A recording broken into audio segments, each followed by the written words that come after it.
வானத்துல பட்டம் விட்டுக்கிட்டு இருந்த ரெண்டு பசங்க தான் உலகத்திலேயே முதல்ல ஃபிளைட்டை வானத்துல பறக்க வச்சாங்கன்னு சொன்னா நம்புவீங்களா? This is 100 days 100 success stories day 51. இந்த மாதிரி இன்ட்ரெஸ்டிங்கான வீடியோஸ்க்கு நம்ம பேஜை மறக்காம ஃபாலோ பண்ணிக்கோங்க. வில்பர் ரைட், ஆர்வில் ரைட் ரெண்டு பேருமே 90th சென்ச்சுரியில அமெரிக்கால பிறக்குறாங்க.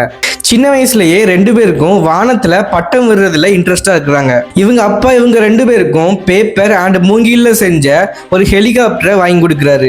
அண்ட் அதுல இருந்து தான் இவங்க ரெண்டு பேரும் வானத்துல பறக்கணும்னு ஆசைப்படுறாங்க. அதுக்காக ரெண்டு பேருமே ஸ்கூல் முடிச்சுட்டு காலேஜ் போகாம ஆர்வில் ரைட் பப்ளிஷராகவும் வில்பர் ரைட் எடிட்டராகவும் ரெண்டு பேரும் சேர்ந்து ஒரு பிரிண்டிங் பிரஸ் ஒன்று ஸ்டார்ட் பண்றாங்க. அதுக்கு வெஸ்ட் சைட் நியூஸ்ன்ற நேம்ல நியூஸ் பேப்பரும் லான்ச் பண்றாங்க. அதுக்கப்புறம் சைக்கிள் ரிப்பேர் ஷாப் ஸ்டார்ட் பண்ணி அதே சைக்கிளை மேனுஃபேக்சர் பண்ணி விற்கவும் ஆரம்பிக்கிறாங்க.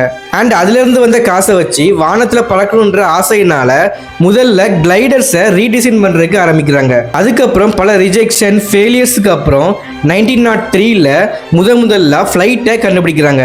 ஃப்ளைட்டை கண்டுபிடிச்சி வானத்துல பறந்து காமிக்கிற வரைக்கும் யாருமே இவங்கள நம்பல.